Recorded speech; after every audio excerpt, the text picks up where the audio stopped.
సార్వత్రిక ఎన్నికల ఫలితాలు జూన్ 4న విడుదల కాబోతున్నటువంటి నేపథ్యంలో ఆంధ్రప్రదేశ్ డీజీపీ ఒక సంచలనమైనటువంటి నిర్ణయం తీసుకున్నారు.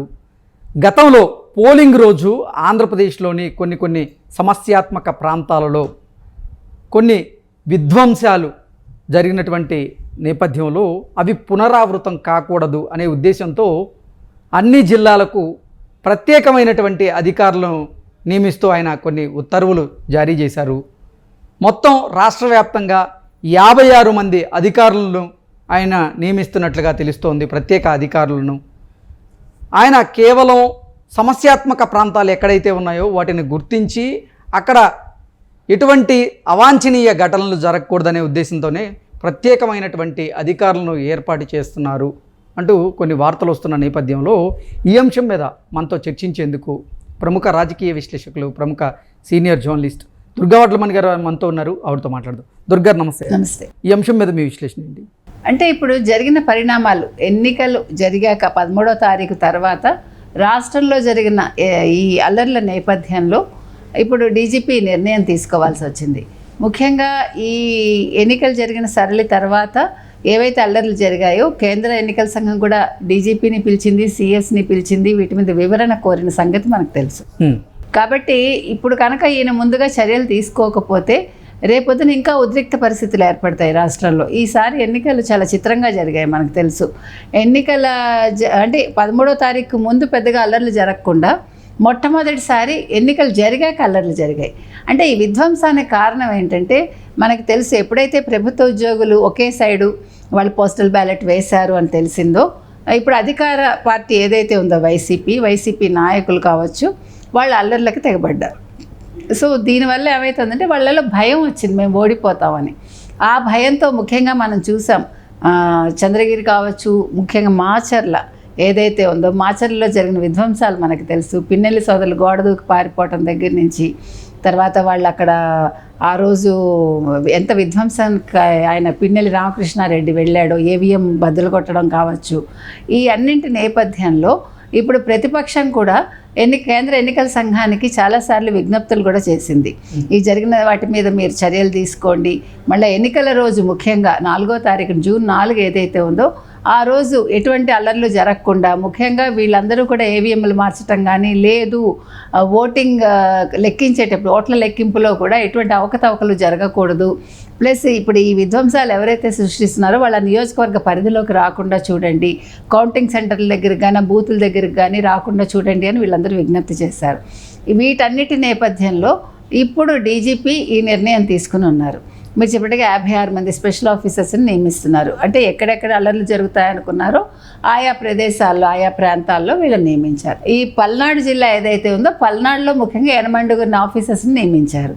అంటే మనకు తెలుసు, తాడిపత్రి కావచ్చు, చంద్రగిరి కావచ్చు, నరసరావుపేట కావచ్చు, మాచర్ల కావచ్చు, ముఖ్యంగా ఇట్లా ఈ ఏవైతే ఈ ప్లేసెస్ ఉన్నాయో, ఈ ప్రాంతాలు ఉన్నాయో, ఇటువంటి చోట్ల ముఖ్యంగా 80 ఆఫీసర్లను నియమించారు. అయితే వీళ్ళొక్కళ్ళే సరిపోతారా అంటే సరిపోరు. మనకి ఇప్పుడు ఎలాగ సిఆర్పిఎఫ్ బటాలియన్స్ వచ్చి ఉన్నారు ఆల్రెడీ. కాబట్టి పోలీసులు కూడా ఇప్పుడు వీళ్ళకి సహకరించాలి. ఈ ఆఫీసర్లకి పోలీసులు సహకరించాలి, అధికార పక్షంలో ఉండే నాయకులు కూడా సహకరిస్తేనే ఆ రోజు అల్లర్లు జరగకుండా చూడటానికి డీజీపీకి ఒక అవకాశం ఉంటుంది. ఎందుకంటే సిఎస్ వాళ్ళ మనిషే ఉన్నాడు ఇప్పటికి కూడా. కింది స్థాయి పోలీసు ఉద్యోగులందరూ కూడా డీజీపీ మాట ఎంతవరకు వింటారు అది కూడా మనకి డౌటే. కాకపోతే ఈ ప్రత్యేక ఆఫీసర్లుగా ఎవరిని నియమించారు అనేది మనకు తెలియాలి. అంటే సేమ్ అదే పోలీస్ ఆఫీసర్ని లోకల్ వాళ్ళనే నియమించారా, లేదు వేరే ప్రాంతం నుంచి అక్కడికి పంపించారా, ఈ విషయాలు మనకు తెలియాల్సి ఉంది. బికాజ్ అక్కడ వాళ్ళే అనుకోండి, మళ్ళీ వాళ్ళు కొత్తగా వాళ్ళు ఏం సహకరించరు కదా. ఇప్పుడు అల్లర్లు జరుగుతూ ఉంటే చూస్తూ ఉంటారు అక్కడ. కాబట్టి అటువంటి అవకాశాన్ని వీళ్ళు ఇవ్వకూడదు, అధికార పక్షానికి అసలు ఇవ్వకూడదు. సజావుగా ఓట్ల లెక్కింపు జరగాలి. కాబట్టి డీజీపీ ఇప్పుడు ఈ నియమించిన ఈ ఆఫీసర్లు ఎవరు, వాళ్ళు ఎంతవరకు ఆ రోజు అల్లర్లు జరగకుండా కట్టడి చేయగలరు అనే దాని మీద ప్రతిపక్షం దృష్టి పెట్టి వాళ్ళు సరైన వాళ్ళ కాదా అనేది కేంద్ర ఎన్నికల సంఘం ద్వారా వాళ్ళు తెలుసుకుంటే మంచిది. మనం ఇప్పటికే ఆంధ్రప్రదేశ్ డీజీపీ ఇలా ప్రత్యేకమైనటువంటి అధికారులని సమస్యాత్మక ప్రాంతాలు గుర్తించి ఆ ప్రాంతాల్లో నియమించిన నేపథ్యంలో గతంలో జరిగినటువంటి తప్పిదాలు ఏవైతే ఉన్నాయో అవి పునరావృతం అవ్వకుండా ఉండేటువంటి ఆ పరిస్థితులు ఉన్నాయా, ఆ అవకాశం ఉందా అంటే ఏం చెప్తారు? అది డౌటేనండి. ఎందుకంటే ఎంత ఈయన నియమించినప్పటికీ కూడా ఇప్పుడు మీరు పైన సరిగా ఉన్నప్పటికీ కింద స్థాయి సరిగా లేదనుకోండి, మీరు ఏం చేసి ఏం ప్రయోజనం? మీ మాట వాళ్ళు వినాలి కదా. అది అక్కడ సందేహంగా ఉంది మనకి.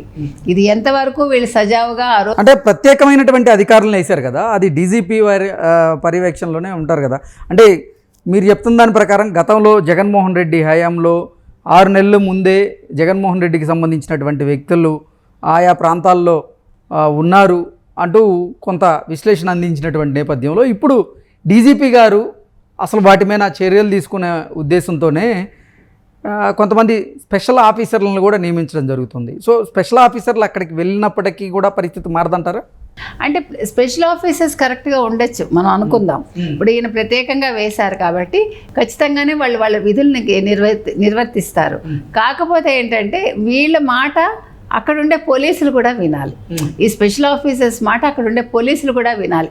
అంటే వీళ్ళు అంత ఖచ్చితంగానూ ఉండాలి, అంత స్ట్రిక్ట్గాను ఉండగలిగితే అప్పుడు మీరు చెప్పినట్టుగా ఆ రోజు ఓట్ల లెక్కింపు సవ్యంగా జరుగుతుంది. అది వీళ్ళు ఎలాంటి వాళ్ళు అంటే వీళ్ళ క్రెడిబిలిటీ ఏంటి అనే దాని మీద మనకి ఆధారపడి ఉంటుంది ఏదైనా కూడా. కాబట్టి ఆయన మంచి ఆఫీసర్స్నే నియమించి ఉండొచ్చు, దాని మీద మనకు అనుమానం లేదు. కానీ వీళ్ళ మాట అక్కడ లోకల్గా ఉండే పోలీసులు ఎంతవరకు వింటారు? అక్కడ ఉండే పోలీసులను కూడా మారిస్తే మంచిదేమో.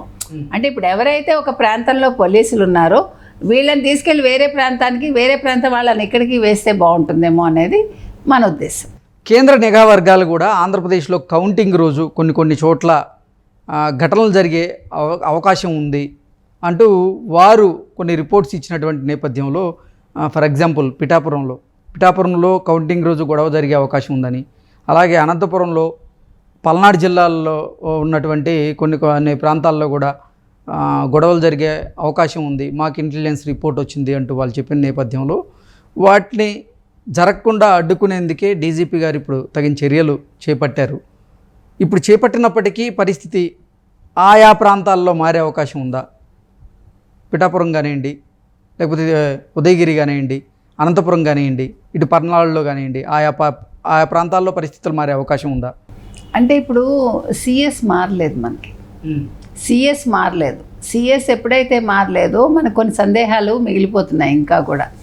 డీజీపీ ఎంత స్ట్రిక్ట్గా ఉన్నా ఇప్పుడు మరి మొన్న ఎన్నికల రోజు సవ్యంగా జరిగి ఉంటే ఆ తర్వాత వచ్చిన సంఘటనలకి డీజీపీ బాధ్యుడే, సిఎస్ బాధ్యుడే కదా. కాబట్టి ఇప్పుడు సిఎస్ కావచ్చు, డీజీపీ కావచ్చు, సరే ఇప్పుడు డీజీపీ మీరు చెప్పినట్టుగా సరైన మనుషులనే పెట్టాడండి, కానీ సిఎస్ మాట వాళ్ళు వింటే మనకు అదొక సందేహం. కాబట్టి ఎంత కేంద్ర ఎన్నికల సంఘం నిఘా పెట్టి ముందు చెప్పినప్పటికీ ఆ రోజు ముఖ్యంగా మీరు చెప్పిన పిఠాపురం చాలా ఇంపార్టెంట్. ఎందుకంటే ఇప్పుడు పవన్ కళ్యాణ్ గెలుపు అనేది ఎంత అవసరమో గెలవకూడదు అనేది అధికార పక్షానికి అంత అవసరం.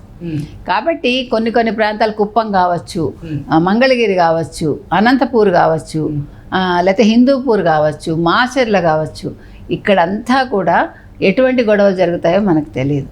ఓకే, మీరు చెప్పినట్టుగా ఈ డీజీపీ మంచి వాళ్ళని పెట్టాడు, సవ్యంగా ఆ రోజు జరుగుతుందనే మనం ఆశిద్దాం. కానీ సిఎస్ మాట వినకుండా వీళ్ళందరూ ఉండగలరా అనే సందేహం మాత్రం ఉంది. ఓకే అండి, థ్యాంక్ యూ సో మచ్.